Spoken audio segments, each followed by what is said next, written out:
Salut tout le monde, j'espère que vous allez bien. Alors aujourd'hui, je vais commencer avec l'oracle de Nostradamus pour voir de quoi on va parler. Allez, on go. Alors, qu'est-ce qu'on a? On a la carte 21, qui est la carte des cerises. Ok. Alors ici, on nous parle de discernement. Donc l'illusion ou l'embellissement. Donc quelque chose a peut-être été idéalisé, volontairement ou pas. Ça peut concerner une personne, une promesse, une explication ou même une peur. Ça peut aussi parler de la crédulité au sens large. Donc ça, c'est pas forcément être crédule, mais accepter trop vite une version des faits, la sienne ou celle d'un autre, sans la confronter à la réalité. Et alors, il peut y avoir éventuellement un troisième axe, c'est le retour au réel. Donc ici, c'est une carte qui invite à observer les faits, les actes, les incohérences, plutôt que les projections ou les espoirs. Et donc à ce stade, je ne dirais pas que cette carte affirme qu'il y a mensonge.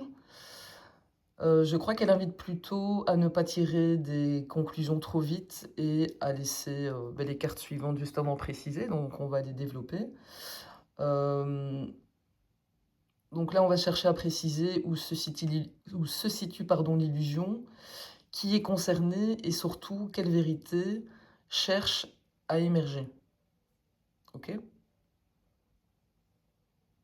Donc, de grâce, gardez bien votre discernement, très important. Alors, on va aller voir dans quel domaine ça s'applique.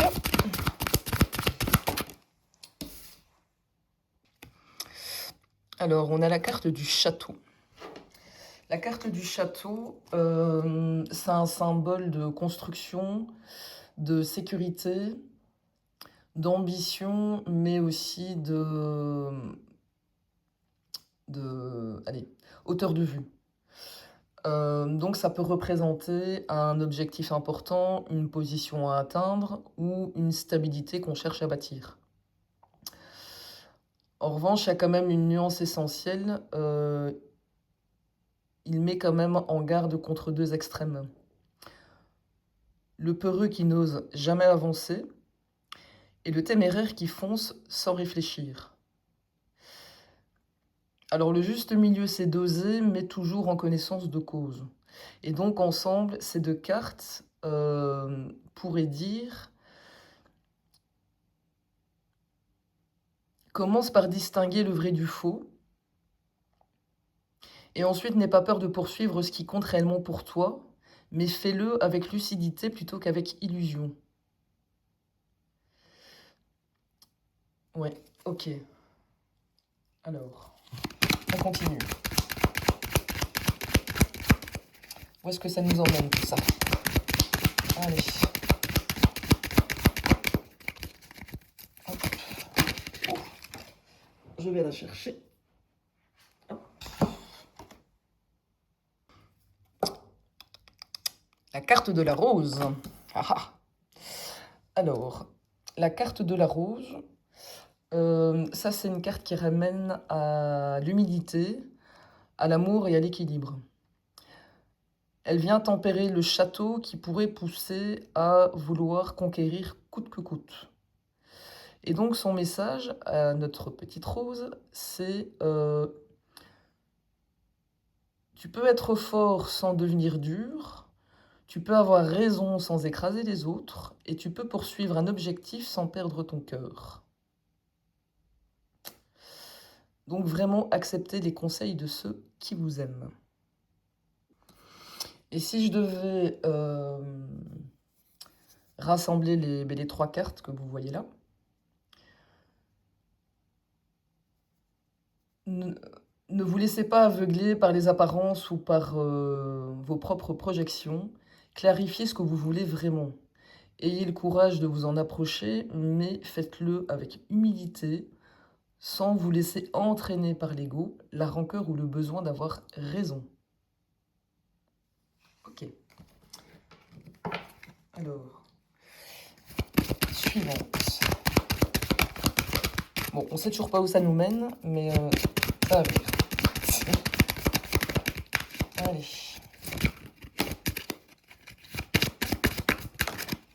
Alors, je vais la ramasser comme d'habitude. Alors, on a la carte des lys. Je vais reculer un peu celle-là. Hop. Alors, la carte des lys, traditionnellement, c'est associé à la paix, à la noblesse d'âme, à la maturité, à la droiture et à la sérénité.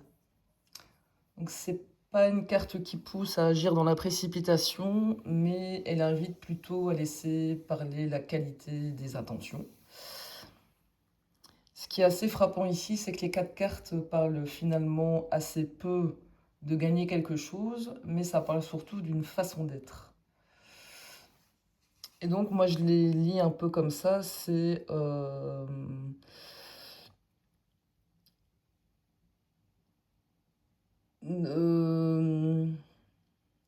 si c'est toi qui...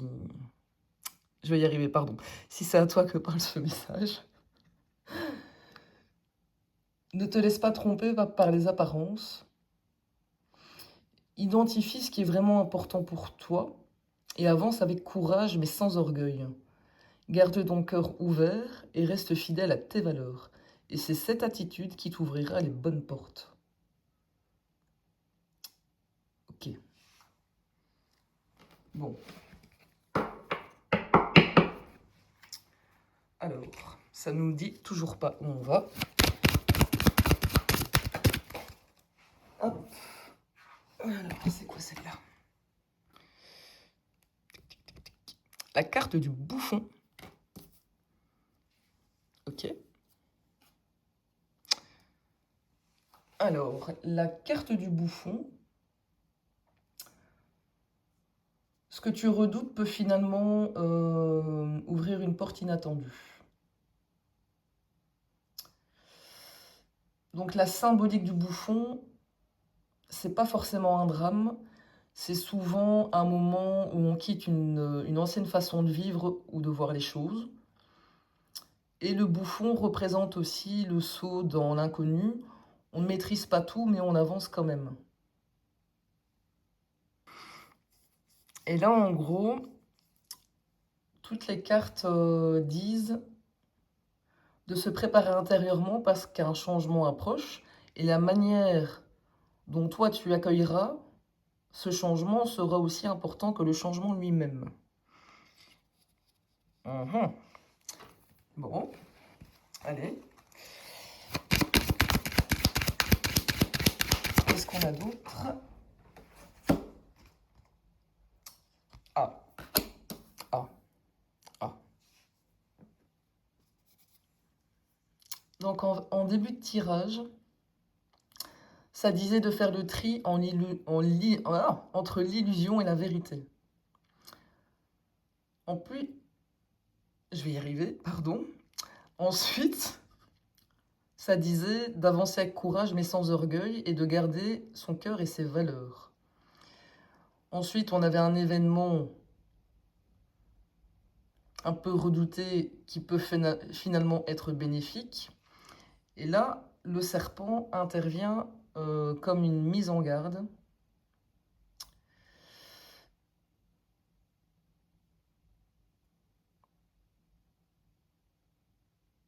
Imagine un château. Tu crois que le danger est à l'extérieur, tu te prépares à la bataille. Et puis là, les cerises viennent te dire, tu regardes peut-être au mauvais endroit. Le bouffon vient ouvrir la porte du château et te dit, allez, sors. Ce que tu redoutes n'est peut-être pas ce qui va te détruire. Et au moment où tu franchis cette porte, c'est imagé, hein, on est d'accord? Il y a le serpent qui apparaît. Mais il ne ressemble pas à un dragon. Et c'est justement le principe du serpent, ce qui est discret, insidieux, ce qui se glisse là où on ne le voit pas. Et donc, c'est un peu symboliser... Ouh là là, c'est compliqué cette affaire. Une manipulation, une jalousie, une parole venimeuse, une personne qui agit en coulisses ou même une peur intérieure qui continue d'influer tes choix. Et en fait, dans le texte de l'oracle de Nostradamus, je vais vous montrer. Tac, tac, tac. C'est ici. Voilà. La mort d'un bœuf robuste dépend parfois d'un petit serpent. Autrement dit, ce ne sont pas toujours les grandes attaques qui font le plus de dégâts. Je m'explique. Parfois, ça peut être une rumeur, un doute, une bête phrase, une simple micro-erreur ou une personne qu'on sous-estime. Et le serpent attire justement ton attention sur les détails qui semblent anodins, mais les cartes précédentes changent complètement sa lecture. Donc avant lui, tu as la rose et les lys, deux cartes très protectrices, je vais y arriver, et très apaisantes. Et donc, j'ai pas l'impression que le serpent arrive ici pour dire catastrophe. Moi, j'ai plutôt l'impression qu'il dit que le changement annoncé par le bouffon est réel. Ne le sabote pas et reste attentive ou attentif aux influences toxiques de toi, donc à l'intérieur de toi, ou autour de toi.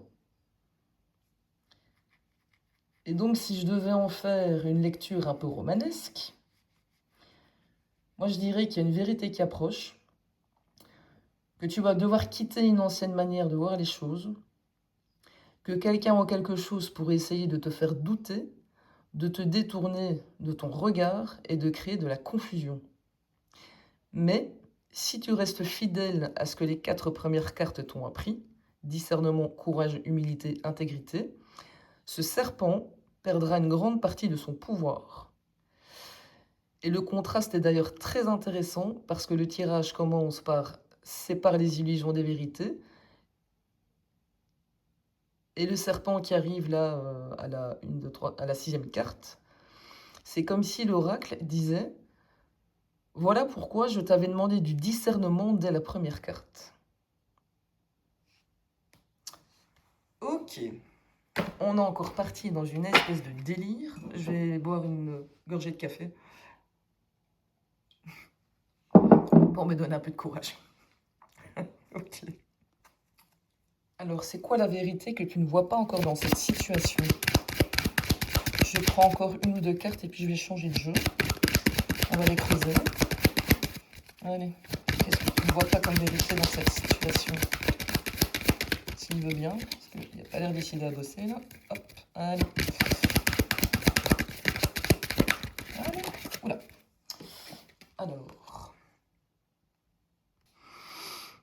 Alors, on a la carte de la chance. Et bien celle-là, elle arrive à point nommé. Ce que ça change dans la lecture, ça change l'enchaînement changement, avertissement.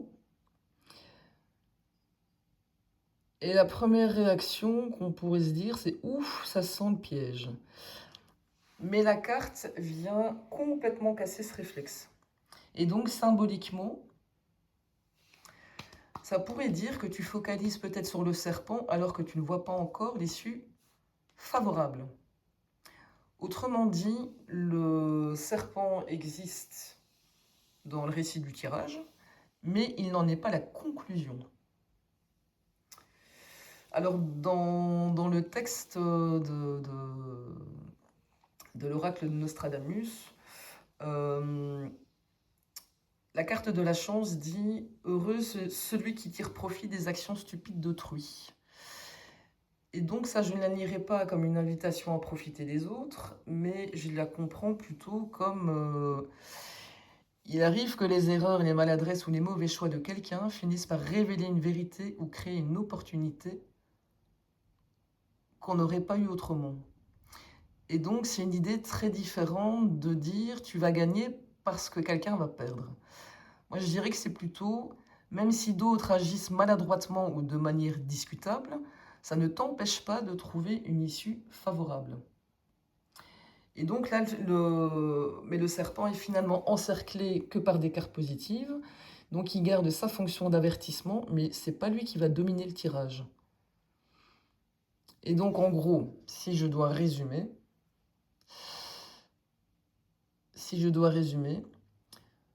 euh, alors on ne t'invite pas à baisser ta garde, mais arrête de croire que le danger aura forcément le dernier mot.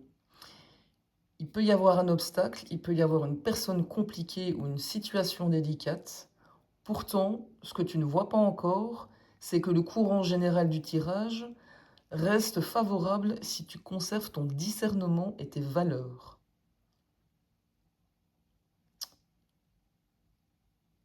Ok. Ok.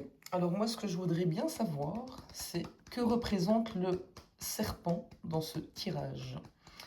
Alors, moi, je veux savoir s'il s'agit d'une personne, d'un comportement, d'un obstacle ou d'une peur. Allez. Et pour ce faire, hop.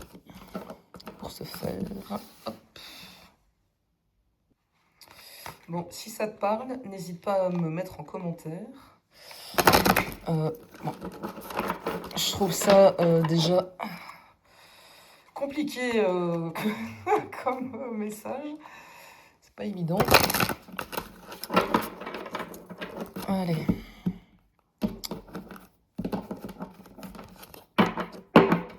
On est parti. Alors, que représente le serpent dans ce tirage? J'en ai une, j'en ai deux, et oh là, pop, pop, pop. Écoutez, je vais toutes les prendre. Alors, on a quoi? On a un roi d'épée. Ça commence fort. On a un 8 d'épée. Allons-y gaiement. On a l'empereur inversé. Décidément, l'empereur, il sort dans tous mes tirages. Incroyable. On a la carte du magicien. Et on a le 10 de bâton. Ok. Je vais essayer. Voilà. Alors, le roi des épées, lui, il est associé, ou elle, ça peut être une femme aussi, à une énergie très mentale. Stratégie, logique, maîtrise des mots, capacité à analyser. C'est une personne très lucide, à son meilleur côté. De son côté plus sombre, ça peut devenir quelqu'un qui contrôle, qui manipule le discours ou qui garde une distance émotionnelle. Le 8 d'épée, lui, c'est plus un sentiment d'être coincé. Ça parle souvent de limitation, de doute ou d'une difficulté à avoir une issue. Et le serpent pourrait donc représenter ce qui enferme, que ce soit une influence extérieure ou une façon de penser qui empêche d'avancer. L'empereur inversé, dans le tarot, ça peut symboliser une autorité déséquilibrée, un besoin excessif de contrôle, de la rigidité ou une structure qui ne tient plus du tout. Et donc là, sans contexte supplémentaire, je ne peux pas dire que ça désigne ici une personne précise. Mais symboliquement, ça renforce surtout l'idée d'un pouvoir mal exercé ou d'un rapport de force. Le magicien, alors ça c'est la carte qui change tout.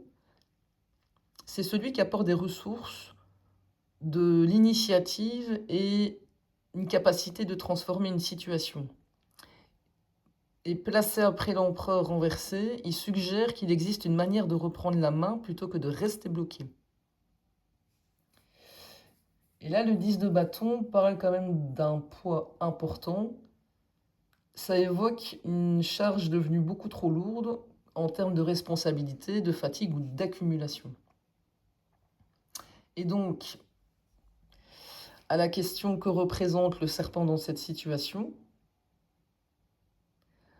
pour moi, ça représente une dynamique qui cherche à te maintenir toi, ou la personne pour qui tu regardes ce tirage, je vais y arriver, donc à te maintenir dans un rapport de force, dans le doute ou sous un poids important. Et donc il ne s'agit pas ici d'un ennemi caché, mais là ça met davantage l'accent sur la mécanique. Donc une intelligence ou une stratégie qui conduit à un sentiment d'enfermement dans un contexte de contrôle ou d'autorité déséquilibrée, mais dont il est possible de sortir en reprenant son pouvoir d'action pour ne plus porter seul un fardeau devenu excessif. Et ce qui est assez curieux ici, c'est que le magicien, c'est la seule carte qui n'est ni défensive ni lourde. Il est au cœur du tirage, pardon, comme une possibilité de changement, et donc pour moi symboliquement, le serpent ici dans la situation n'a pas le dernier mot, il montre une dynamique dont toi tu peux sortir en utilisant tes propres ressources. Ok. Alors, c'est quoi plutôt quelles sont les caractéristiques de la personne ou de l'énergie représentée par ce serpent? Tu me dis si ça te parle, hein, ça peut être, je sais pas moi, un ami, un collègue, un parent, une femme, une ex-femme, un ex-mari, un mari. On a l'ermite et on a la mort. Ok. Alors ça, c'est le portrait auquel je ne m'attendais absolument pas. Donc, si on reste sur une lecture symbolique, l'ermite, le serpent est associé à une énergie qui observe plus qu'elle ne parle, qui agit dans la discrétion, qui prend son temps et qui garde beaucoup de choses pour elle. Et donc, en général, l'ermite, c'est pas une carte de démonstration ou de confrontation directe. Il avance très lentement, il est réfléchi et éclaire ce qui est caché. Alors la mort, contrairement à son nom, ça symbolise surtout une transformation radicale, une fin de cycle, une mue. Et associée au serpent, elle évoque quelque chose qui change profondément ou qui oblige à laisser derrière soi une ancienne situation. Et donc les deux ensemble, c'est là où ça devient intéressant, c'est que si le serpent était une personne manipulatrice classique, j'aurais davantage attendu des cartes comme le diable, la lune, le 7 d'épée ou le 5 d'épée, etc. Mais à la place, on a plutôt le chercheur de vérité qui est l'ermite et puis une transformation irréversible qui est la mort. Et donc ça me fait penser que le serpent pourrait représenter ce qui force une mue plutôt qu'un méchant au sens propre. Autrement dit, le serpent serait moins l'ennemi que le déclencheur.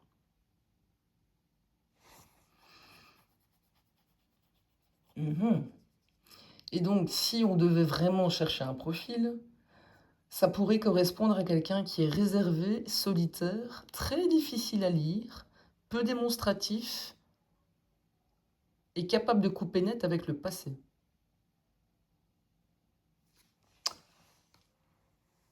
C'est quoi le lien entre toi et ce serpent? Je veux savoir qui c'est. Alors, le lien entre toi et ce serpent. Il y en a 3. Attends, il y en a une qui s'est retournée. Ah bah voilà. Voilà. Le diable. La tour. Et le 2 de coupe. Ok. Et en d'autres paquets, j'ai la force.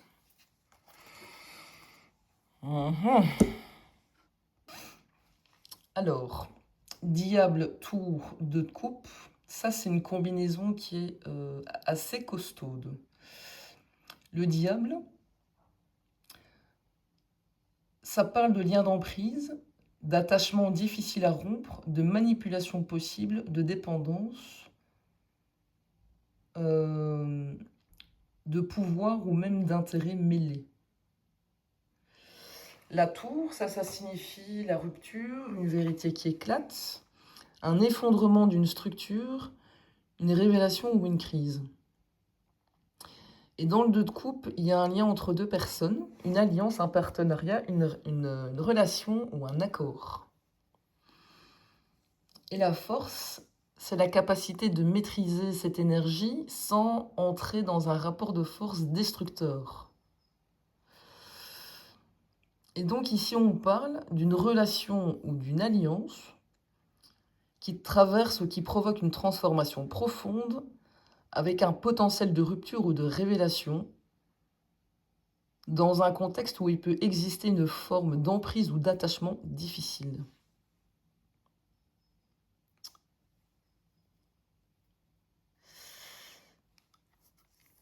Attends, je vais aller creuser. Moi, je voudrais bien savoir le rôle que joue cette personne dans ton évolution.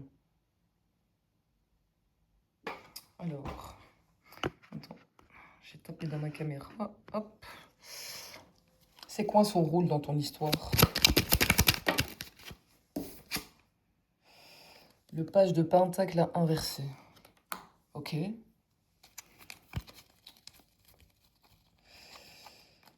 Alors, ce page de pentacle, qu'est-ce qui est venu provoquer ou révéler?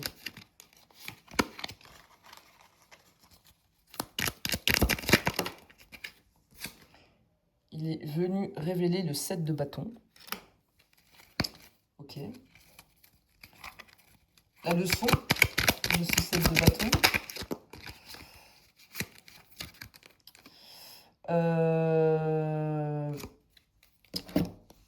J'ai un bug. J'ai un bug sur la traduction. Hop. Le pendu, je vais y arriver. Ok. Alors, qu'est-ce qui se passe si je comprends le rôle de ce pendu?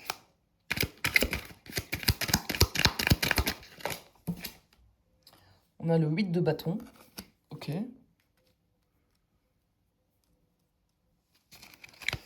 Et l'issue de cette relation ou de cette influence du 8 de bâton.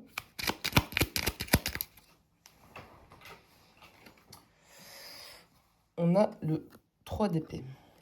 Et en d'autres paquets, j'ai le 2 de pentacle. Ok. Ok, alors, le rôle du valet de pentacle inversé, ça peut évoquer une promesse qui ne se concrétise pas, un apprentissage qui stagne, un manque de maturité dans la façon d'aborder quelque chose de concret, ou encore une difficulté à construire sur des bases solides. Et donc le rôle de cette énergie ne semble pas être de te détruire, mais de mettre en évidence qu'il ne peut plus se construire de cette manière. Ce que ça va révéler, le 7 de bâton inversé, ça parle de fatigue, de renoncement, de difficulté à maintenir une position ou de défendre ce qui s'épuise, quelque chose qui t'épuise. Et le serpent viendrait alors révéler un endroit où tu dépenses énormément d'énergie à tenir une position qui est devenue très coûteuse pour toi. Alors, je ne sais pas si ça te parle, hein, mais moi je veux bien en commentaire. La leçon dans tout ça, le pendu, et ça je trouve que c'est quand même le cœur du tirage. La leçon, c'est pas combat davantage, ça ressemble plutôt à arrête de regarder cette histoire sous le même angle. Et le pendu demande presque toujours un changement de perspective avant le passage à l'étape suivante. Et donc si tu comprends cette leçon avec le 8 d'épée, d'ailleurs je crois qu'on l'avait déjà eu plus tôt ça. Ah non, c'est le 8 de bâton, pardon. Là, le 8 de bâton, c'est une carte de mouvement rapide, de déblocage, de nouvelles, d'accélération d'événements ou de communication. Donc autrement dit, dès que tu comprends que le pendu cherche à t'apprendre quelque chose, les choses recommencent à circuler. Et là où le 7 de bâton inversé parlait d'usure, le 8 de bâton parle de fluidité. Un peu comme si quelque chose qui stagnait depuis très longtemps se remettait soudainement en mouvement. Mais c'est vraiment instantané, brutal. Le 3 des épées inversées qui représente l'issue dans tout ça, ça c'est une très très belle conclusion. C'est une carte qui parle de guérison, de cicatrisation, de libération d'une souffrance, d'un pardon, pas forcément une réconciliation, hein, d'un pardon, sortie progressive d'une blessure aussi. Le fait qu'elle soit après le 8 de bâton est assez intéressant, car le mouvement, forcément, amène la guérison. Et en d'autres paquets, on a le 2 de pentacle. Ça montre quelqu'un qui apprend à retrouver son équilibre après avoir longtemps jonglé avec plusieurs contraintes. Et donc, il ne parle pas d'une stabilité parfaite, il parle d'une personne qui retrouve sa capacité à naviguer. Alors maintenant, je vais te dire que ce qui me saute aux yeux, c'est que je voulais identifier le serpent, mais plus j'ai avancé dans ce tirage, plus le tarot répond carrément à une autre question. En fait, il ne décrit presque jamais qui est le serpent, il décrit ce que cette énergie produit dans ta vie. Et l'évolution est très claire.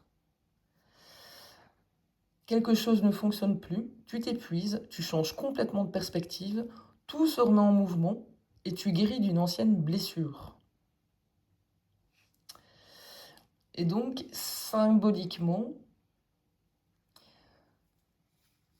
toutes ces cartes parlent d'un lien relationnel très fort qui traverse une crise ou une transformation profonde.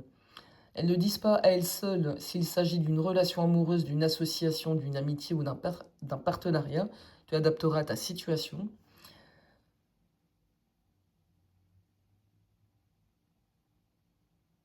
Et j'aimerais bien savoir maintenant quel est le lien qui t'unit symboliquement avec ce serpent. Ok, alors qu'est-ce que je vais prendre? Alors, je vais prendre... Où est-ce qu'il est? Où est-ce qu'il est? Où est-ce qu'il est? Bon, j'ai foutu tous mes jeux sur mon canapé, c'est un peu le bordel. Ici. Le jardin des secrets du Petit Lenormand. Bon, je sais pas si ça te parle. Si c'est le cas, j'ai envie de dire, prends ton vélo et va faire un tour. Respire.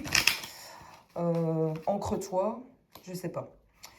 Mais ça m'a l'air bien lourd comme énergie quand même. Allez. La nature du lien. C'est quoi?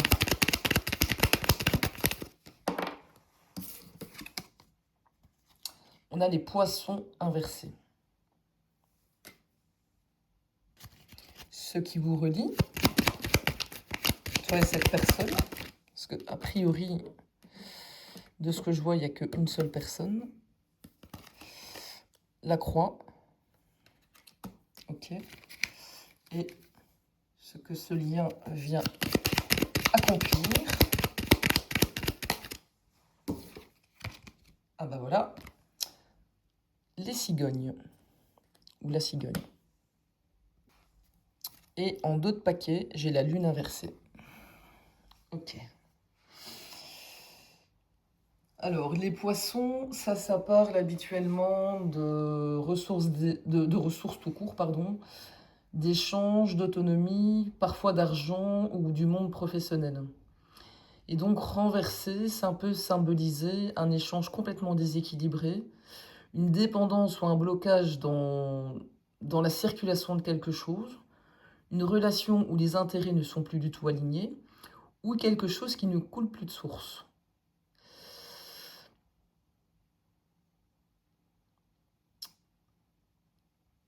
Et donc les poissons, ça garde quand même une coloration professionnelle, matérielle, ou liée aux échanges, même en étant renversés.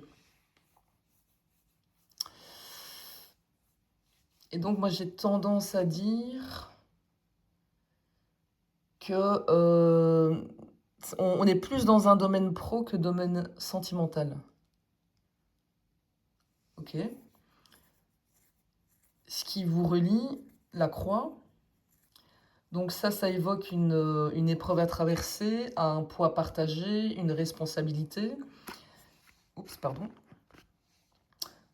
Et donc symboliquement, ce qui vous unit, c'est pas d'abord l'affection ou le conflit, c'est une expérience lourde qui pousse à évoluer. Et ce que ce lien vient accomplir avec la cigogne,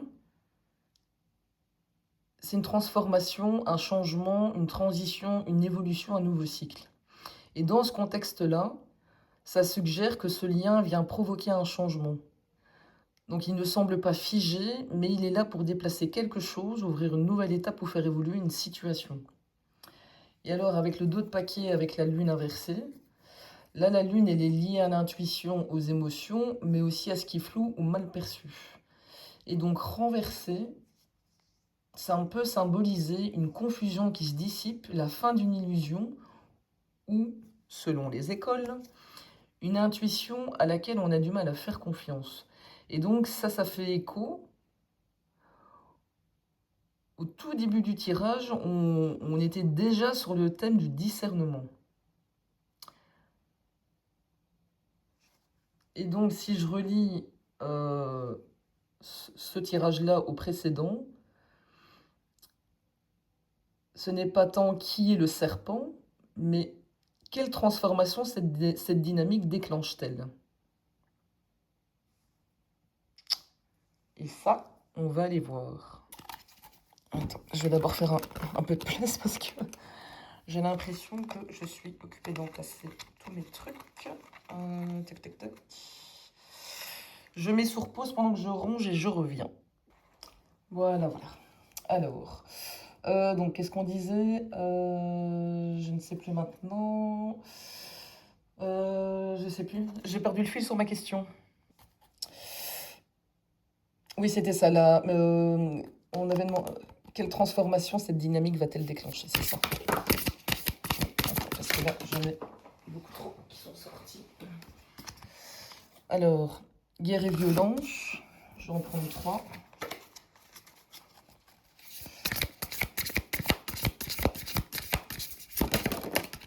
Voilà, voilà. Étourderie et diffusion de pensées désagréables. Et éloquence. Ok. Alors la première carte, ça peut évoquer une confrontation qui ne peut plus être évitée, une lutte intérieure ou relationnelle, ou une personne où des tensions continues remontent à la surface. Autrement dit, la transformation ne commence pas dans le confort, elle commence parce qu'une situation arrive à un point où elle ne peut plus rester comme avant. La carte de l'étourderie et diffusion de pensées désagréables, ça pour moi c'est quand même la carte charnière. Ça représente non, pas ça représente, ça peut représenter un brouillard mental, des ruminations, des influences extérieures qui dispersent ton intention ou une difficulté à garder une vision claire. Et en reliant ça à la lune inversée qu'on avait dans le précédent tirage, on retrouve un peu le même thème. C'est passer d'un état de confusion ou de dispersion à davantage de discernement. On en revient sur ce fameux discernement. Éloquence. Là, ça c'est la carte qui change alors complètement l'énergie. Ça ne parle pas seulement de bien parler, ça peut symboliser de trouver les mots justes, d'exprimer clairement ce qui était bloqué, de faire entendre sa vérité ou de communiquer avec davantage d'assurance. Et donc, si je relis ce tirage au précédent, mais la dynamique oblige symboliquement à traverser une période de transition et de confusion qui va conduire ensuite à une expression plus claire de soi. Et donc, ça ne dit pas qui est le serpent, mais plutôt quel type de changement cette dynamique favorise dans ton parcours. Et donc, c'est quoi le cadeau caché de cette dynamique ?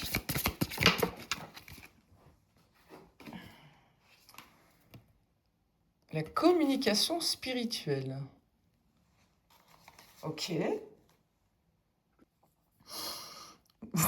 Voilà, ça me fait un peu marrer parce que il y a les oracles qui m'ont fait sortir 50 cartes pour que je te dise très clairement qu'il faut écouter les messages. Merci, au revoir, bonne journée. Non, je plaisante. Oh putain, c'est pas possible. Plus sérieusement, dans le contexte, cette carte peut symboliquement parler de plusieurs choses. Donc c'est apprendre à entendre ce qui se joue au-delà des apparences, développer une manière de communiquer beaucoup plus authentique avec toi-même ou avec les autres, ou faire confiance à une forme d'intuition tout en confrontant cette intuition au réel. Et donc le cadeau, c'est un peu... comment? Eh bien, félicitations, après cette épreuve, tu débloques la compétence plus 25 en communication spirituelle. Génial, quoi. Et donc, en fait, on voulait savoir qui était le serpent.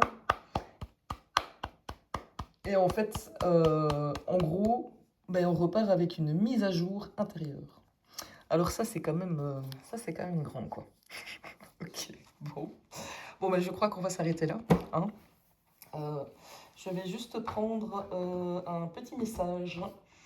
Ah bah tiens, je vais une fois prendre le jeu des forêts mystiques. Allez. Ah bah j'en ai deux.